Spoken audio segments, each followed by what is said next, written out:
Hello guys, வணக்கம் and welcome back to சிறப்பு media 2.0. இந்த வீடியோவில் நம்ம எதை பற்றி பார்க்க போகிறோம் அப்படின்னு பார்த்தீங்கன்னா, பிக் பாஸ் சீசன் 7 முடிஞ்சதுக்கப்புறம் ஏகப்பட்ட பேர் வன்மத்தை கொட்டிட்டு இருக்காங்க அப்படின்னே சொல்லலாம். குறிப்பாக நிறைய இந்த புள்ளி கேங் பற்றியெல்லாம் சோசியல் மீடியாக்களில் பரவிட்டு இருக்கிறது மட்டும் இல்லாமல் ஏகப்பட்ட பேர் கழுவி ஊற்றிட்டு இருக்காங்க அப்படின்னே சொல்லலாம். ஸோ இதனெல்லாம் தாண்டி மாயா கிருஷ்ணன் அவர்கள் பார்த்தீங்க அப்படின்னா ஏகப்பட்ட ட்வீட்லாம் போட்டு மக்கள்கிட்ட அடிதடியாக வாங்கிட்டு இருக்காங்க அப்படின்னு சொல்லலாம். ஸோ இதில் தொடர்ந்து பிரதீப் ஆண்டனிக்கு இவங்க பண்ண துரோகத்தின் காரணமாக மக்கள் பல பேர் கேள்விகள் எழுப்பிட்டு இருக்காங்க. குறிப்பாக பூர்ணிமா ரவி இருக்காங்க இல்லையா, அவங்கள பார்த்தீங்க அப்படின்னா பாய்காட் பூர்ணிமா பை பீப்புள் அப்படின்னு சொல்லிட்டு ஒரு ஹேஷ்டேக்லாம் ட்ரெண்ட் பண்ணிட்டு இருக்காங்க. ஸோ இதுக்கிடையில் பிரதீப் ஆண்டனி ஒரு புதிய ட்வீட் போட்டிருக்காரு. ஆக்சுவலாக அது நேற்றுக்கு போட்டது.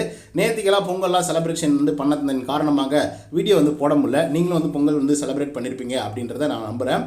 ஸோ அவர் பார்த்தீங்கன்னா செம்ம தரமான ஒரு பதிலடி கொடுக்குற மாதிரி பிரதீப் ஆண்டனி நம்ம மாயா கிருஷ்ணன் அவர்களுக்கு ஒரு ட்வீட் போட்டிருக்காரு. ஃபர்ஸ்ட் டைம் என்ன சொல்லியிருக்காரு, அதுவும் நீங்கள் சொல்ல போனாக்கா பேரை மென்ஷன் பண்ணி சொல்லியிருக்காரு. ஹாய் மாயா கிருஷ்ணன், லைஃப் எல்லாம் எப்படி போகுது, நீ நல்லா இருப்பன்னு தெரியும். Just wanted to say that the cost of my friendship is 50 lakhs. நான் அவ்வளோலாம் ஒர்த் இல்லைன்னு நீ நினச்சியா? I understand, it was nice playing with you, checkmate அப்படின்ற மாதிரி சொல்லியிருக்காப்புல. அதாவது அவர் என்ன சொல்லியிருக்காரு அப்படின்னு பார்த்தீங்கன்னா, ஹாய் மாயா கிருஷ்ணன், எப்படி லைஃப் எல்லாம் போயிட்டுருக்கு, நீ நல்லா இருப்ப அப்படிங்கிறத நான் நம்புகிறேன், எனக்கு தெரியும் அப்படிங்கிற மாதிரியும், எனக்கு ஒரு விஷயத்தை தெரிஞ்சுக்கணும் அப்படின்றதுக்காகவும், என்னுடைய ஃப்ரெண்ட்ஷிப்போட வேல்யூ 50 லட்சமா அப்படிங்கிற மாதிரி பார்த்தீங்கன்னா கேள்வி எழுப்புகிற மாதிரி பிரதீப் ஆண்டனி சொல்லியிருக்காங்க. அது மட்டும் இல்லாமல் ஒரு நல்ல பிளேயிங், நல்ல ஒரு செக்மெட் அப்படிங்கிற மாதிரியும், கலாய்க்கிற மாதிரியும், வன்மத்தை கொட்டுற மாதிரியும், இருக்கக்கூடிய கோவத்தை எல்லாத்தையும் பார்த்தீங்க அப்படின்னா மாயா கிருஷ்ணன் மேலே கொட்டுற மாதிரியும் பார்த்தீங்க அப்படின்னா மாயா கிருஷ்ணனை டேக் பண்ணி பிரதீப் ஆண்டனி இந்த மாதிரி ஒரு ட்வீட் போட்டிருக்காரு.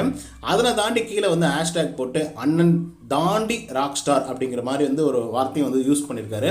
ஸோ இது எதுக்காக போட்டிருக்காரு அப்படிங்கிறது உங்களுக்கு நல்லா தெரிஞ்சிருக்கும். இது ஒரு ரெட் கார்டு மேட்டர் தான். ஸோ ரெட் கார்டு மேட்டரில் நம்மளுடைய மாயா கிருஷ்ணன் அவர்கள் பிரதீப் ஆண்டனிக்கு என்ன மாதிரியான வேலை வச்சாங்க அப்படிங்கிறது உங்களுக்கு நல்லா தெரிஞ்சிருக்கும். ரேங்கிங் டாஸ்க் வரும்போது நம்பர் 1 பொசிஷனை பிடிச்சிருந்த நம்ம பிரதீப் ஆண்டனி அவர்களை உங்களுக்கு 50 லட்ச ரூபா நான் தரேன், எப்படி இருந்தாலும் இதில் நான் ஜெயித்தேன் அப்படின்னா கண்டிப்பாக கலைத்துறைக்காக தான் என்னுடைய அர்ப்பணம் இருக்கும், அதனால் அந்த 50 லட்சத்தையும் நான் கலைத்துறைக்கே கொடுத்துட்றேன் அப்படிங்கிற மாதிரி சொல்லியிருந்தாங்க. அதை தாண்டி பிரதீப் ஆண்டனியும் கலைத்துறையில் இருக்கிறதுனால பிரதீப் ஆண்டனிக்கு நான் அந்த 50 லட்சத்தை கொடுத்துருவேன் அப்படிங்கிற மாதிரி மாயா அவர்கள் ஒரு வேஷத்தை போட்டிருந்தாங்க. ஸோ அதனால் பார்த்தீங்க அப்படின்னா என்னோடய ஃப்ரெண்ட்ஷிப்போட வேல்யூ வெறும் 50 லட்சம் தானா அப்படின்னு சொல்லிட்டு கேள்வி எழுப்பியிருக்காப்புல நம்மளுடைய பிரதீப் ஆண்டனி அவர்கள். ஸோ இதனை தொடர்ந்து மாயா கிருஷ்ணனுடைய பதிலடி என்னவா இருக்கும் அப்படிங்கிறத பொறுத்திருந்து பார்ப்போம். ஸோ இந்த வீடியோ உங்களுக்கு பிடிச்சிருந்தா லைக் அண்ட் சப்ஸ்கிரைப் பண்ண மறந்துடாதீங்க. இன்னொரு தவறு செஞ்சீங்கன்னா and then bye from Uday. நன்றி, வணக்கம்.